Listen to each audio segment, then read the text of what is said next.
Going to be shown on CBS starting at 8 p.m. Eastern tonight. And for iNews, I'm Chris Barnes. Are you over 50? Would you like to get up to 33% more income in retirement? Then call now for this free book, Annuity Do's and Don'ts for Baby Boomers, from a leading financial firm on maximizing your income in retirement. That's right, free. This free book reveals little-known truths about annuities in simple-to-understand terms that will help you make the right choices before buying an annuity. And it's free.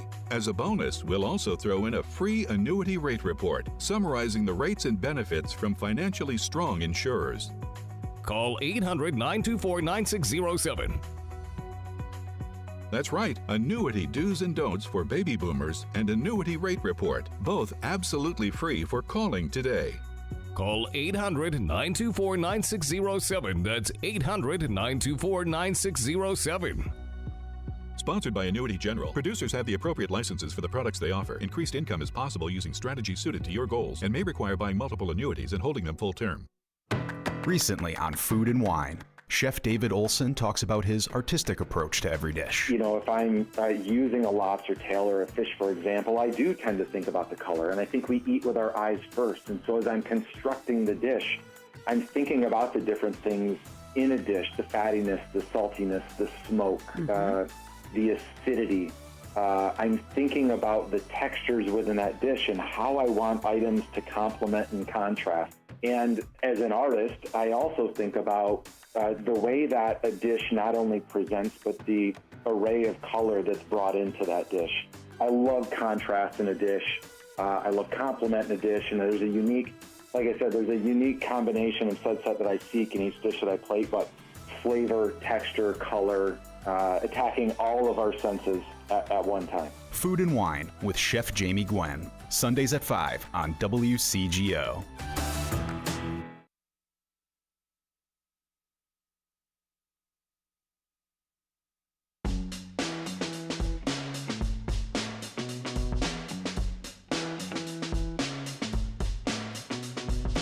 Welcome, everyone, to Inside the Skev. I'm your host, Aaron Masliansky. Today, I'm excited to speak with Alecia Wartowski. Alecia is the executive director of Foundation65, which is an organization that is an independent grant-making organization that invests in educator-led initiatives to support educational equity through literacy and arts in a child's foundational years. So we're going to talk about its mission, its role during the pandemic, and vision for the future. Couldn't think of a more important time to have an organization like this with what's been going on with the pandemic and children not being able to be in person, although for the past few weeks, District 65 has been open. So it's very, very important. But Alecia, thank you for joining us today. Well, thank you so much for having me. I really appreciate it. Well, it's a pleasure. So, tell us a little bit about, the foundation. Why was it started and when?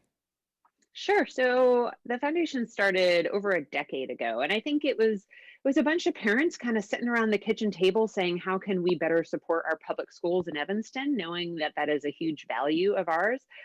So the founder really was a woman by the name of Patty Barbado, who is still a force here in our Evanston community. And she started doing it on her own. And she started raising a little bit of money and trying to invest in arts and literacy in the district. And over time, sort of people began to join her. And one of the first major funders of the foundation was the Lewis Sebring Foundation, who said, like, what if we really started to invest some money and, over time we could build up an executive director position and this could become a full-scale organization. And Lisa Gino was the first full-time executive director, and she led the organization for over 8 years until I came on, and I've been in my role for a little over 2 years. And I feel so fortunate. Lisa took, I think, the foundation from what Patty had created in her spare time as a volunteer into a full-fledged running organization with a benefit and a donor list and a mission and all of that. And I've just been able to build off of that foundation that she started. And how did you get into this field? Because you have a pretty incredible background. I was reading about you. You're a former All-American swimmer. You're in the Hall of Fame for University of Michigan. So how does this lead you into this field? Sure. So I've always been really interested in supporting and advocating for kids. And so although if you look at my resume, it feels like it wanders, in my mind, it always makes sense. I started off being interested in advocating for girls because of my experience as a student athlete, as a swimmer at Michigan and growing up. And as happens sometimes in your first job, I had my master's in education focused on girls development. I started working at the Girl Scouts and they said, can you run a program for girls whose moms are in prison? And I was like, ooh, that is Wow. not what I expected to do. And it truly changed my life. So I started working with these girls and families that I had as a nice middle class white girl living in suburbia, about an hour and a half in New York City, had no experience with. Um, and it changed my life. And I started to want to become an advocate for girls. I went to law school eventually to have another tool to advocate for kids.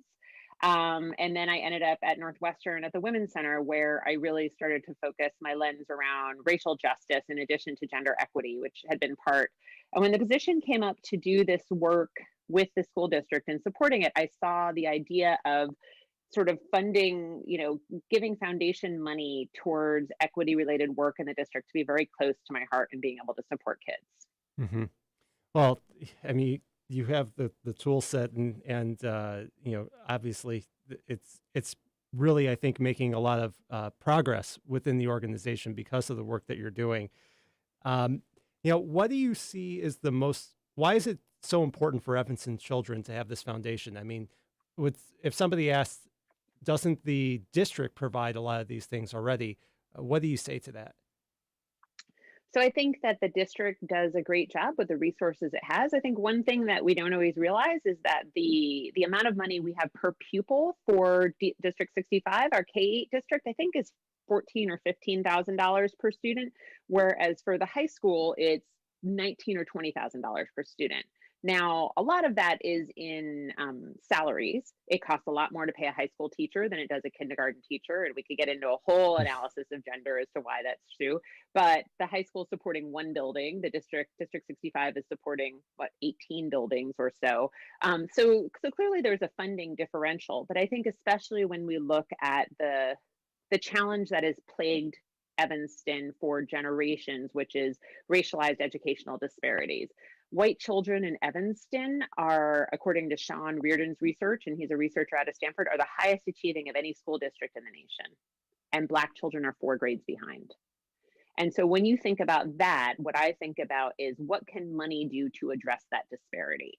And I think that can be really a driving force of the foundation and thinking about how can we support our educators in addressing a challenge that is not just an Evanston challenge, right? This is a US challenge, this is a national challenge, but how can we really support our educators in addressing those disparities so that something like that doesn't happen and we can get rid of it? Has it been exciting for you to work with Dr. Horton?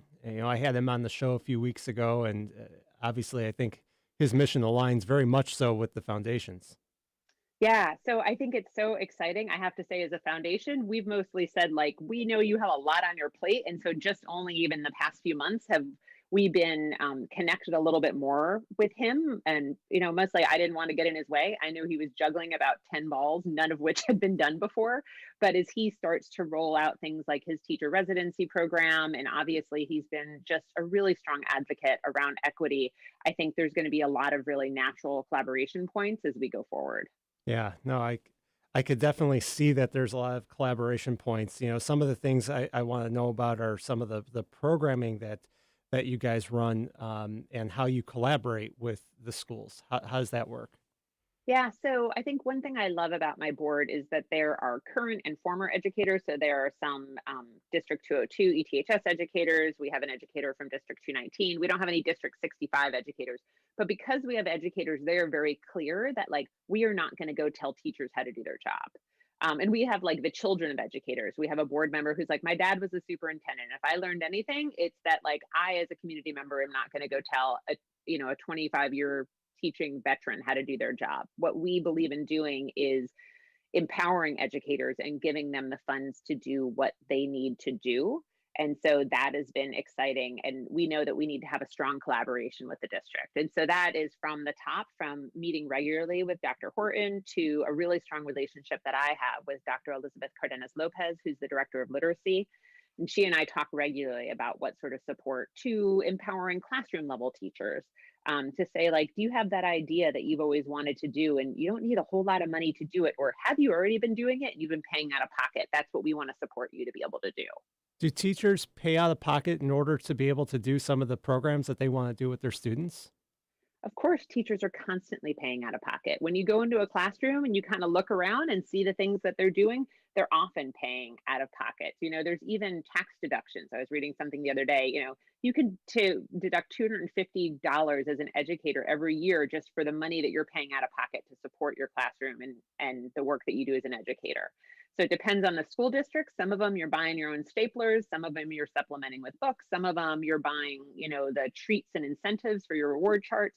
But, the teachers have a very small budget from the districts. And this is, I think, nationally how it works. So they're often reaching into their own pockets to be able to support what they do. So if they're like, I want to do this new initiative, that's often coming out of their own pockets. It's rare that they have support. Maybe they can do a GoFundMe for those. Maybe the PTA can support those, but we see the work we do in Foundation 65 as being a very clear way in being able to support those initiatives and dreams.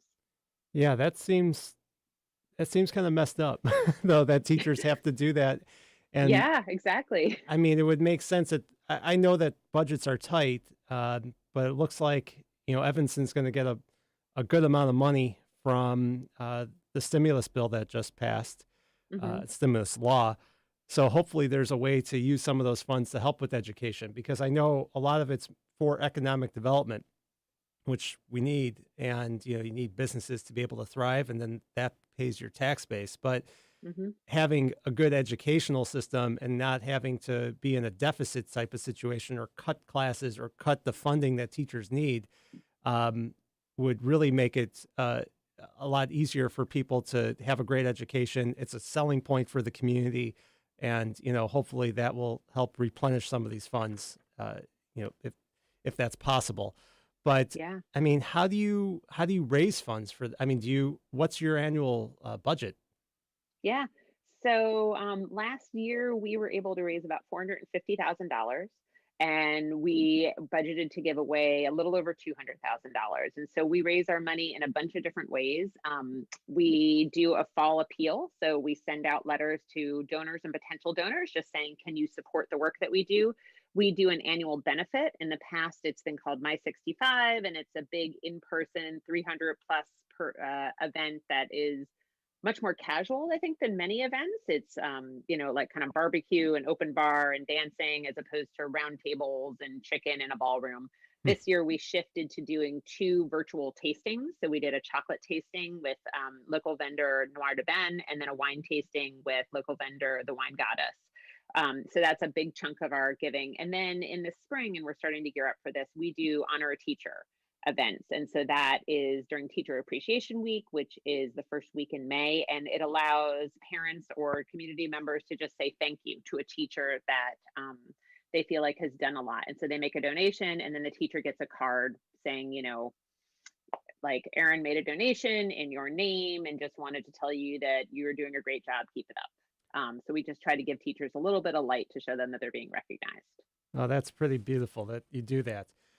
Well, we're going to take a quick break, but when we come back, we're going to get a little bit more into the meat of the work that you do and some of the programs that are programmed through the foundation. So stick around. We'll be right back.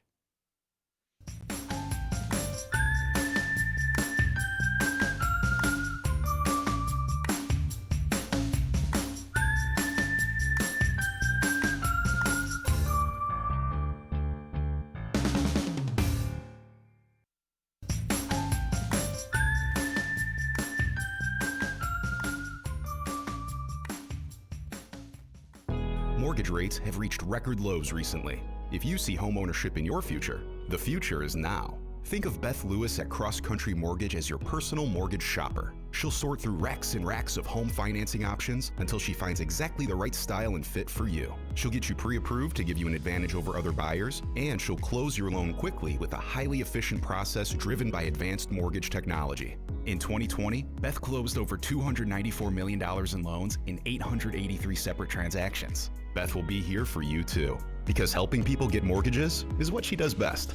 Visit BethLewisTeam.com to get started. That's BethLewisTeam.com. Or call 847-274-9745. That's 847-274-9745.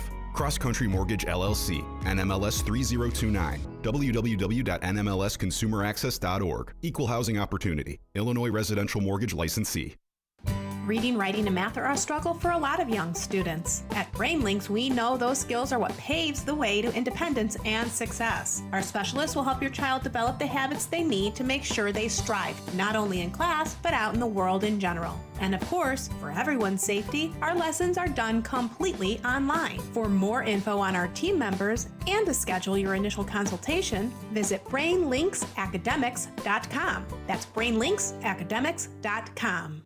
Moving day is a happy day, but how can you be sure all of your stuff will get to the new place in the same condition they left the old place? Upgrade your experience to First Class Moving and Storage. You'll get a team of professionals who treat all of your belongings with care and have the right tools to make the job go smoothly. They even offer a full packing service. Upgrade to First Class Moving and Storage. They're local and independently owned. For more info, visit the website at firstclassmovers.com. That's the number one, stclassmovers.com. Hi, I'm Aaron Masliansky, longtime Skokie and Evanston resident, host of Inside the Skev, and local real estate expert. As a community connector and realtor with Dreamtown Realty in downtown Evanston, I know firsthand what makes the Skev such an amazing place to live.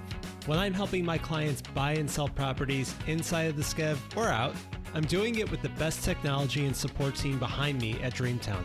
During the pandemic, I've been able to help my clients seamlessly stay on track with their home search. From immersive 3D Matterport tours, professional photos, to virtual open houses, my clients can find their homes safely and comfortably, and even from their couch. When you're ready to make a move, know that I'll be here to help. You can always find out more about me at skevinston.com/real estate. Again, that's skevinston.com/real estate, or email me at aaron@skevinston.com. Harrison's Reality Check. Now there's an easy way to monitor for coronavirus at home in a moment. Corona Alert. Did you know it was the CDC, not the president or Congress, that extended last year's eviction moratorium for renters? Last year's government felt less inclined to protect the country's vulnerable renters, so the CDC stepped in and created the extension to stop millions of newly unemployed evicted tenants from becoming homeless virus spreaders. Harrison's Reality Check. GoHarrison.com. Fever is a leading symptom of the coronavirus, so take your temperature twice a day with the Exergen Temporal Scanner. It's quick and easy to use, and its accuracy is backed by more than 80 clinical studies. Have your family start and end their day with the only home thermometer used and recommended by hospitals, doctors, and nurses. Your family can take their temperatures in seconds to know where they stand in the fight against COVID-19. Protect your family from the spread of this deadly disease, and stay safe with Exergen. Well, Chief, what's all the excitement about? You're listening to Smart Talk. You should get a medal for this. 1590 AM and 95.9 FM. This is a big one.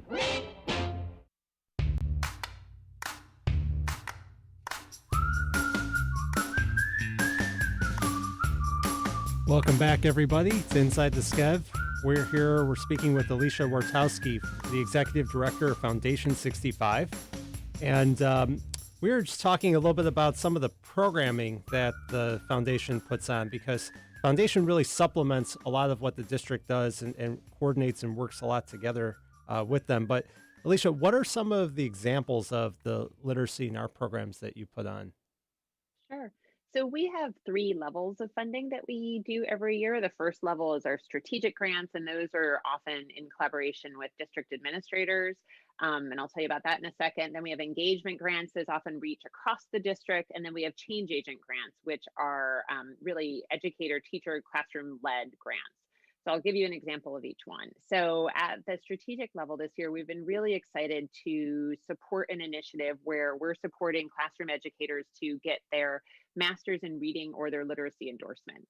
And so that means that they are building their skills within a classroom and within their grade level team to become experts in teaching reading. If you talk to an educator, they might tell you like, oh yeah, when I was an undergrad or when I was in graduate school, I took one class on how to teach kids to read. And we all know how important it is that like that's most of what you're doing, especially in that K-2 space. So now we're empowering educators to bring a whole lot of extra skills, even beyond what they would get in professional development. And our engagement grants right now, one of the things we're really proud of is our Black Girl Magic Book Club. And that was started by 2 educators who are also District 65 alumni and Black women who said, we want to take the principles of Black Lives Matter movement and we want to align them with books that we can have kids read in 3rd through 5th grade. They started at Walker Elementary School. They've expanded to Lincolnwood and Oakton, and the kids are part of an after-school book club, but it is kids across race and across gender, so that kids are seeing windows and mirrors to elevate and humanize Black girls and women. And then we have our change agent grants, and those are, over time at every single school in the district. And so one program we've been excited about there is at Washington Elementary School for the TWE program, a two-way immersion program. They've done a kindergarten Latinx literacy program. So they've actually engaged parents who are native Spanish speakers in like, what are some strategies that you can use to support your children as they start to read, and especially as they're moving in this bilingual space. Mm-hmm. So every year we just get these amazing program ideas from our educators, and our job is just to give them the funding to give them life. Oh, it's great that you're able to help make those ideas happen. Do you work with children of all ages, or is it just elementary school, or how does that work? Sure. No, our funding is from kindergarten through 8th grade. And actually, increasingly, we're starting to look at how can we help pre-K kids, those who are at JEH, which is the early childhood program. So we go the entire kind of gamut, knowing that, some of the most important literacy years are in pre-K through 2nd grade, where kids are really learning how to read. And that there's some really important stuff that goes on in middle school to get kids prepared for high school and to build up skills and engagement as they get ready to move on. Yeah. No, literacy is so important. My wife is a reading specialist, and I know that she works with a lot of people who, children who have difficulty with reading, but once you can unlock that power of being able to read and comprehend, it changes your life. And I think that by providing that spark for people, for children at a young age, it gives them the confidence to be able to do anything as they move on. So, is that kind of the idea behind it, to kind of, if you have this disparity in grades, do you think that it's because there's been a lack of the educational focus with Black and brown children before, or what do you think has been causing the disparity? Sure. So that's like, the $100 million question, right? And so I don't think we have all the answers to that. I think that there are a lot of possibilities in the answers. So I think one of them is that simply that public education was built for white middle and upper middle class kids, right? Like it was founded on the premise of supporting kind of a certain class and group of kids to go through. And so everything that's been done since that has been kind of retooling something that already existed. And in fact, like there have been distinct efforts to stop Black folks from learning to read from all the way back in slavery times. There were punishments, from fines to death if you taught Black folks to read. Wow. And so if we look at the history of our nation, we're one of the few nations, kind of industrialized nations, with such a low literacy rate. There are a lot of countries out there that have 100% literacy rate if you look out there. And granted, I don't know what, everybody uses their own scale to determine what literacy is. But in the US, it's, 75 or 80% of people kind of like have a kind of a full literacy understanding by the time they leave our school system. So I think there's a deeply embedded piece of race and racism in our school systems as in our country. I also think that there's some access issues, and the access comes from a bunch of different places. So it might be that I have the access to buy my 3-year-old, shelves and shelves of books. And I can go to the library when the library is open because that's not during my work, because it's not interrupting my work hours, or I can arrange my time. That I have the time to teach my child to read every evening because I am not kind of going off to my second job then. that I can put my child in a high quality preschool, right? So my child is coming into the school systems a little bit ahead. Although even in District 65, what you'll see is there's a gap when kids start and the gap widens as we continue on. So then you look at things like who is reflected in the books that we're reading. There is a young woman by the name of Marley Diaz who decided several years ago, she realized that there were more books about white boys and their dog than there were about Black girls. And so she started a Twitter campaign. I think she was in middle school, to say, like, I want to find 1,000 books about Black girls. And then people just started sending her, tweeting at her books. And she started to create and cultivate like a library that people could use. So how are we showing kids books that reflect people who look like them and who have lived experiences like them? So I think there's a million different pieces that go into it. And I think what we see is how can we elevate the voices of those who are like, hey, I think I might have a piece of that puzzle that I can insert here to try to untangle some things. Yeah. No, it's key. It's giving people the right, positive role models and changing the narrative in many different respects and engaging everybody, I think. Well, we're going to take another short break. When we come back, I want to talk to you a little bit about how the pandemic has affected the work that the foundation does, and shifted even how you've done your fundraising, which you've brought up a little bit before, but it's very creative. So stick around. We'll be right back. Okay.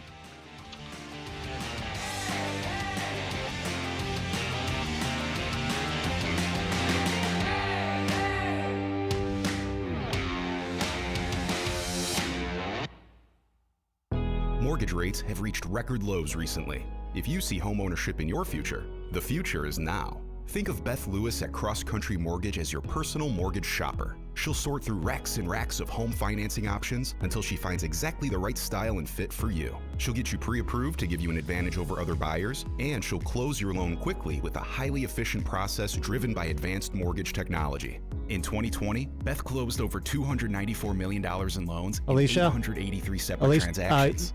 We all have to log out and then let's log right back in. There's an issue with Zoom. She does best. Okay. Visit BethLewisTeam.com to get started. That's Beth, L-E-W-I-S team.com. Or call 847-274-9745. That's 847-274-9745. Cross Country Mortgage LLC, NMLS 3029, www.nmlsconsumeraccess.org. Equal housing opportunity. Illinois Residential Mortgage Licensee. Reading, writing, and math are a struggle for a lot of young students. At BrainLinks, we know those skills are what paves the way to independence and success. Our specialists will help your child develop the habits they need to make sure they strive, not only in class, but out in the world in general. And of course, for everyone's safety, our lessons are done completely online. For more info on our team members and to schedule your initial consultation, visit BrainLinksAcademics.com. That's BrainLinksAcademics.com. Moving day is a happy day, but how can you be sure all of your stuff will get to the new place in the same condition they left the old place? Upgrade your experience to First Class Moving and Storage. You'll get a team of professionals who treat all of your belongings with care and have the right tools to make the job go smoothly. They even offer a full packing service. Upgrade to First Class Moving and Storage. They're local and independently owned. For more info, visit the website at firstclassmovers.com. That's the number 1, stclassmovers.com. Hi, I'm Aaron Masliansky, longtime Skokie and Evanston resident, host of Inside the Skev, and local real estate expert. As a community connector and realtor with Dreamtown Realty in downtown Evanston, I know firsthand what makes the Skev such an amazing place to live. When I'm helping my clients buy and sell properties inside of the Skev or out, I'm doing it with the best technology and support team behind me at Dreamtown. During the pandemic, I've been able to help my clients seamlessly stay on track with their home search. From immersive 3D Matterport tours, professional photos, to virtual open houses, my clients can find their homes safely and comfortably, and even from their couch. When you're ready to make a move, know that I'll be here to help. You can always find out more about me at skevinston.com/real estate. Again, that's skevinston.com/real estate, or email me at aaron@skevinston.com. Here is today's top automotive tech story. I'm Nick Miles. Toyota Motor Corporation has developed a product that packages a fuel cell system into a compact module and plans to begin selling it in the spring of 2021 or later. The new module will be easily utilized by companies that are developing and manufacturing fuel cell products for a wide variety of applications, including mobility such as trucks, buses, trains, and ships, as well as stationary generators. For more automotive tech news, go to testmiles.com. These may be uncertain times, but what is certain is that every family needs a reliable thermometer. Protect your family with the Exergen Temporal Scanner, the only home thermometer used and recommended by hospitals, physicians, and clinics. Stay safe with Exergen. Are you tired of every radio station just sounding the same? On the Smart Talk Radio Network, we give you that alternative you've always wanted. No topics are out of bounds. No agendas being pushed. It really is that revolutionary. Listen for yourself at smarttalkradionetwork.com. It's The Ramsey Show, where we take your calls about money, career, relationships, and more. Listen weekdays at 1 on WCGO, AM and FM.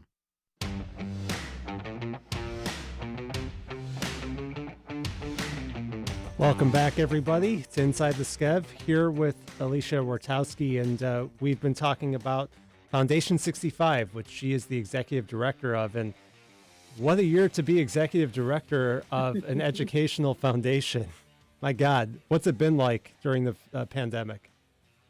I think it has been, very scary at times and in a bunch of different ways. I think when COVID first hit, there was a holy cow, is every nonprofit in the country going to go down?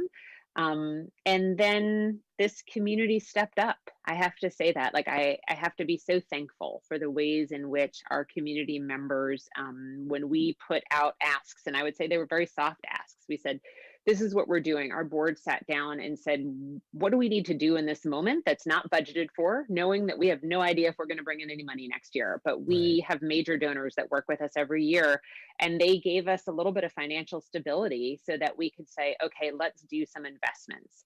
And so we did things like we helped support the purchase of 200 Chromebooks last spring. Right around now, there was this realization as we went into spring break that there were kids who didn't have devices, and that we were not going to go back for a while. And this is before the district made the commitment to buy Chromebooks for every kid who needed one this fall. So we worked with the Evanston Community Foundation, the PTA Equity Group, and we purchased 200 Chromebooks. Principals were able to say what they needed, and we got them out the door. We helped contributed to PTA Equity, asked different PTAs to look in their reserves and to contribute money that could go out in the form of, gift cards for families that were struggling to take care of basic things like food. And then we got as many books out the door as we could. And so when the board committed to that, we just shared an announcement of what we were doing, and people started to send in money and say, thank you for doing this. Please, can you make sure that these kids are taken care of? And so in that sense, we've been so thankful for this community in being able to step up and give in ways that is really life-changing.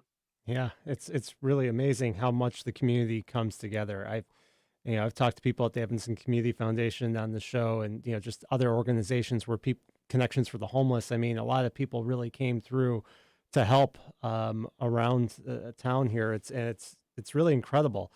And I mean, now when you look at it though, from the effects of remote schooling, some people, the children are able to really handle doing Zoom.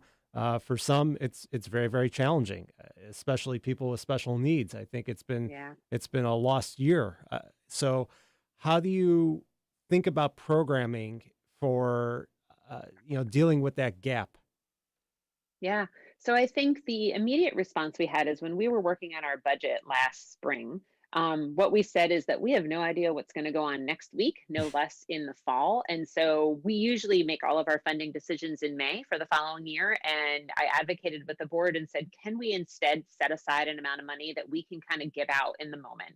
So we created something called critical response grants. And we've had 2 cycles of saying, one was in September and one was in January, of saying, educators, if you are laying eyes on kids and there's something you need, can you please let us know and we can give you funding for it?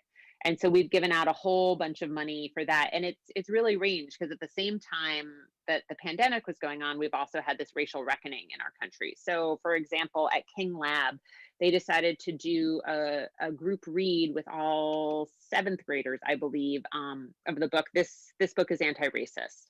And so they said, we need all kids to be able to read that now, because that is part of this pandemic, this recognition around race in our country. We've done it with other programs around getting manipulatives into the hands of kids. And then we're thinking about what happens next year. So we're really starting to say, and educators are so tired, like, how do we create a budget next year, knowing that when more kids are back in person and teachers are laying eyes on them in a different way, what are they going to need to give them some of those foundational skills? I mean, I think there should be some recognition that, like, everybody in the world is losing some element of schooling for this year. Nobody's school was normal. No. So it's not that some kids had a completely normal existence this year and some kids didn't. And there are huge disparities, I think, based on race and income, that we're going to have to really double down and address and be really thoughtful around how do we live as a collective. Yeah, I mean, and for some, people have been able to stay home, so it's easier. But for some, kids have had to go to different places for daycare, where there's been learning pods and things like that, which in many ways could have been better for them because at least they're around their peers. But on the other hand, there's, the risk of getting sick. What do you think in terms of, maybe this is something the foundation will have nothing to do with, but in terms of helping get vaccines out to children, I mean, will there be some kind of piece involving the foundation with that, do you believe? That's really interesting. I hadn't thought about that at all. I think that if we were approached by the community in some way, and whether that's a place like Evanston Community Foundation, which under Monique Jones's leadership just did incredible things over the last year, or it's through the city or local health department, we would be happy to participate in any way that we could. I think, we have to wait until there's a vaccine that's been tested on kid and is ready to go out and people are ready to kind of embrace that. But whether that would be in some sort of marketing and social media campaign, we would definitely, I think, get involved with that, to, within reason, anything that others asked us to do. Yeah, I think that's going to be important because I think that, the anti-vax movement, definitely has focused a lot on children and coming up with different, conspiracy theories about what can happen. This might be controversial to say, but so be it. And I think that it's going to be important for these organizations to endorse using, to endorse children getting vaccinated, because that's the missing link of what's going to be. Everyone's so excited by, May 1st, everyone's going to be able to get a shot, but that's not everybody. There's a lot of children in this country. No one under 18. Right. And I think, if you want to talk about, regular schooling, being back in person, even today I saw, I think it was on the New York Times website, or maybe it was in the Sunday paper, talking about the lost year of after school, the time between school ending and dinner time, and all the programming, and say YOU or other types of, sports or whatever it might be that kids normally would do for after school. And that's a lost thing, but we need to be able to get back to that. I mean, is that something you guys are you involved in any type of after school programming, coordinating with the district? So we do, through our Change Agent grant, sometimes support organizations that are working with the district to do work in before and after school spaces. So over the years, we've supported Books and Breakfast as it's rolled out to some of our different schools.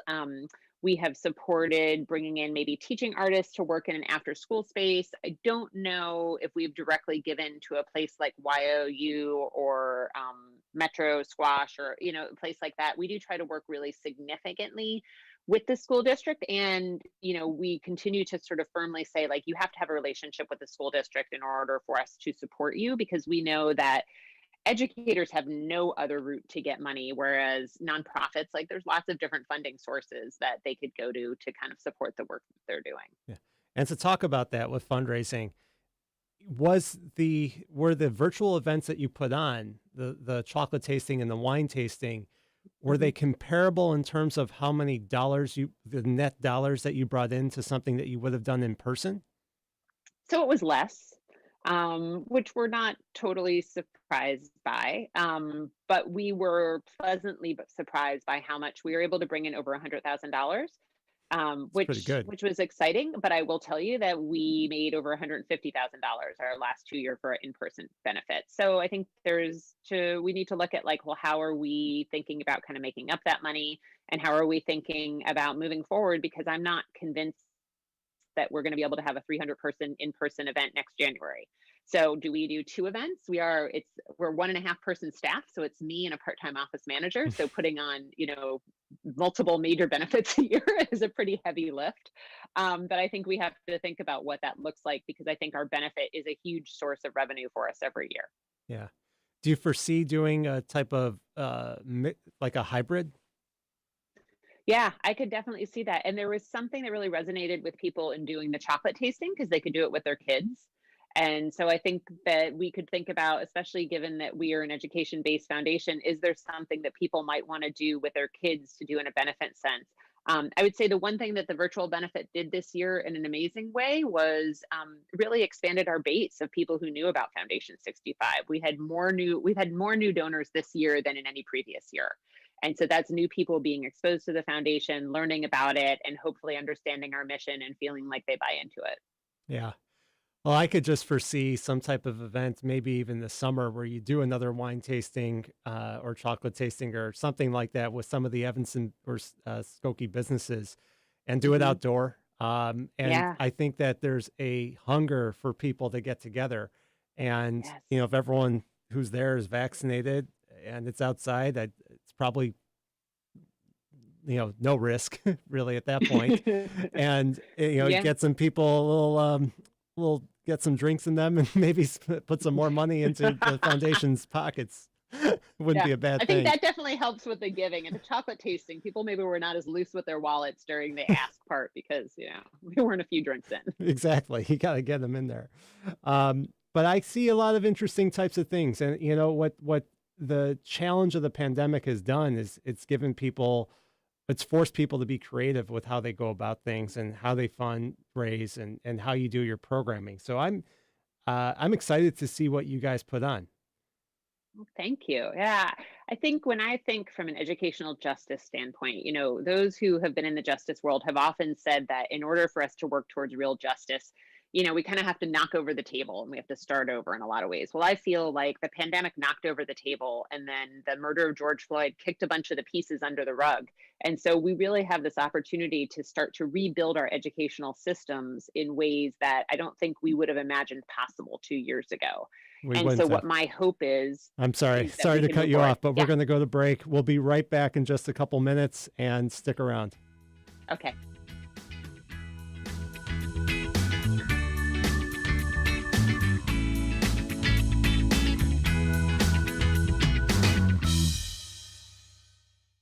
Mortgage rates have reached record lows recently. If you see homeownership in your future, the future is now. Think of Beth Lewis at Cross Country Mortgage as your personal mortgage shopper. She'll sort through racks and racks of home financing options until she finds exactly the right style and fit for you. She'll get you pre-approved to give you an advantage over other buyers, and she'll close your loan quickly with a highly efficient process driven by advanced mortgage technology. In 2020, Beth closed over $294 million in loans in 883 separate transactions. Beth will be here for you too, because helping people get mortgages is what she does best. Visit BethLewisTeam.com to get started. That's BethLewisteam.com. Or call 847-274-9745. That's 847-274-9745. Cross Country Mortgage LLC, NMLS 3029, www.nmlsconsumeraccess.org. Equal housing opportunity. Illinois residential mortgage licensee. Reading, writing, and math are a struggle for a lot of young students. At BrainLinks, we know those skills are what paves the way to independence and success. Our specialists will help your child develop the habits they need to make sure they strive, not only in class, but out in the world in general. And of course, for everyone's safety, our lessons are done completely online. For more info on our team members and to schedule your initial consultation, visit BrainLinksAcademics.com. That's BrainLinksAcademics.com. Moving day is a happy day, but how can you be sure all of your stuff will get to the new place in the same condition they left the old place? Upgrade your experience to First Class Moving and Storage. You'll get a team of professionals who treat all of your belongings with care and have the right tools to make the job go smoothly. They even offer a full packing service. Upgrade to First Class Moving and Storage. They're local and independently owned. For more info, visit the website at firstclassmovers.com. That's the number one, stclassmovers.com. Hi, I'm Aaron Masliansky, longtime Skokie and Evanston resident, host of Inside the Skev, and local real estate expert. As a community connector and realtor with Dreamtown Realty in downtown Evanston, I know firsthand what makes the Skev such an amazing place to live. When I'm helping my clients buy and sell properties inside of the Skev or out, I'm doing it with the best technology and support team behind me at Dreamtown. During the pandemic, I've been able to help my clients seamlessly stay on track with their home search. From immersive 3D Matterport tours, professional photos, to virtual open houses, my clients can find their homes safely and comfortably, and even from their couch. When you're ready to make a move, know that I'll be here to help. You can always find out more about me at skevinston.com/real estate. Again, that's skevinston.com/real estate, or email me at aaron@skevinston.com. Good morning, privates! Good morning, Drill Sergeant! I mean, seriously, what a pleasant morning. The sun is shining and the birds are chirping. You seem to be in a good mood today. Astute observation. He's probably happy because he found out Honey Nut Cheerios can help lower cholesterol as part of a heart-healthy diet. They're even shaped like hearts. So, in lieu of the obstacle course today, I propose a nice meditative nature walk. Does that sound delightful to everyone? Yes, Drill Sergeant! Happy Heart Shapes are back for a limited time. Learn more about Honey Nut Cheerios by picking up a box at your local store. Tired of lying awake, tossing and turning, just hoping for a few hours of sleep? Get the sleep you crave with the one-of-a-kind Tempur-Pedic. Only Tempur-Pedic uses proprietary Tempur material that continuously adapts and responds to your body to relieve pressure, so you get deep, uninterrupted sleep all night, every night. Now's a perfect time to renew your sleep with the one-of-a-kind comfort of Tempur-Pedic and save up to $500 on adjustable mattress sets. Learn more at TempurPedic.com. You're listening to Smart Talk on AM 1590, 95.9 FM, the Smart Talk app, and WCGORadio.com.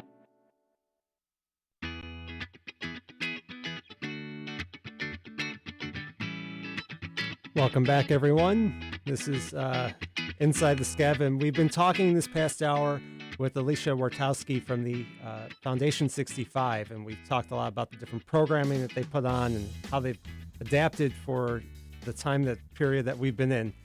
And, I want to look at the future a little bit about, what you're thinking, Alecia, is it's going to look, let's say 5 years from now. Where do you think education in Evanston is going to be from the work that you guys are doing? Well, as we talked about earlier, we're so excited about Dr. Horton and his vision and his deep racial consciousness. And I think that that is going to make an impact. I also think the Evanston community has been doing their own work. And I think each of us needs to challenge ourselves to say, what do we see the purpose of public education to be? How do we better connect to our humanity? Is that part of what it is? It's not just about me getting my kid into the best college out there. It's about them being a human being and being in a relationship with others. And so I see some real potential for change and transformation. Every once in a while, I'll ask somebody who grew up in Evanston, and I'll be like, are we having the same conversation or a different one than you had when you were growing up? And I do think some are saying this feels different, even though we've been kind of grappling with the same things. And so I think the foundation is here to be nimble and to really support stuff that's working in the evolution. And we're just excited to be a part of it. Yeah. Do you think that these programs, they're going to bring the gap, to close the gap, I should say? That's what I'm hoping. I think there are educators within District 65 who are starting to see signs of things like, hey, I think that we're seeing things that are different. I think there are educators who are like, oh, I never realized that before. This is what I could do differently. And that humbleness and that willingness to continue to learn as an educator, which I think is a grounding of why you become an educator, that leads to differences. And so then we're just here to say well, what do you need to do that now that you've had these different understandings? How can we help? Yeah. So I'm hopeful. I'm relentlessly optimistic. You need to be. I think one of the things is that this past year has done for a lot of people is made people turn inward and kind of examine yourself. And, there's, a whole big push for, meditation, mindfulness and everything. And it's really about turning the lens and looking in the mirror and kind of understanding where can we make improvements. So I think that in itself, I think will be helpful and maybe just help everybody with education within the district. So do you see, though, that the foundation will grow? Do you expect to be more than 1.5 people in a few years from now? I think we hope so. We are really fortunate to have some amazing, brilliant board members who are doing a lot of thinking about what does our communication strategy look like? What does our donor base look like? How do we roll ourselves out? If there's 8,000 kids in District 65, how do we work with more of those families to support? How do we support people who don't have a child in District 65, seeing why strong public education in Evanston is good for them too? It helps the people that they're hiring, it helps their property values, it helps just make us a stronger community. So I think we're hoping to grow. I don't see a school foundation ever being a 15-person thing. We're not gonna, rival Evanston Community Foundation, but I think that we can grow bigger and I think we can increase our impact. Definitely. I think that there's a lot of opportunity for you guys there. You talk about the board, and the board has been really great in coming up with different ideas. How do people get involved here if they want to, be participating and then maybe at some point be on the board? Yeah, I think that's a great question. So we always have opportunities for volunteers to get involved. I think one of the best ways for people to get involved is in helping in planning our benefit. And especially if you are someone who is creative and likes to think out of the box. I mean, we have now in the 2.5 years that I've been here, we have done 3 completely different benefits. So every year we're needing to evolve it. And next year is probably going to be a different benefit in itself. So if you're someone who is creative and is like, hey, I think maybe we could do this, like we need you on our planning committee, and we send out an email in the fall, probably in August or September, and you can go to our website, sign up for our newsletter, and then you're going to get that information. Follow us on Facebook or Instagram. That information will be out there. We sometimes have opportunities to do something like be on board development, to think about who good board members will be, to just sit down and have coffee, virtual or in person, with me or one of my board members to just learn more. And we're really just interested in getting perspectives from all Evanstonians. I think, sometimes we are best at talking to people who are most like us. And so I am most interested in talking to somebody who is completely unlike me, because then I can learn their perspective and bring that into the work of the foundation. That's important. And what is that website that people should go to? Sure. It's just Foundation65, the numbers.org. Okay. And then that's the same thing as well on social media.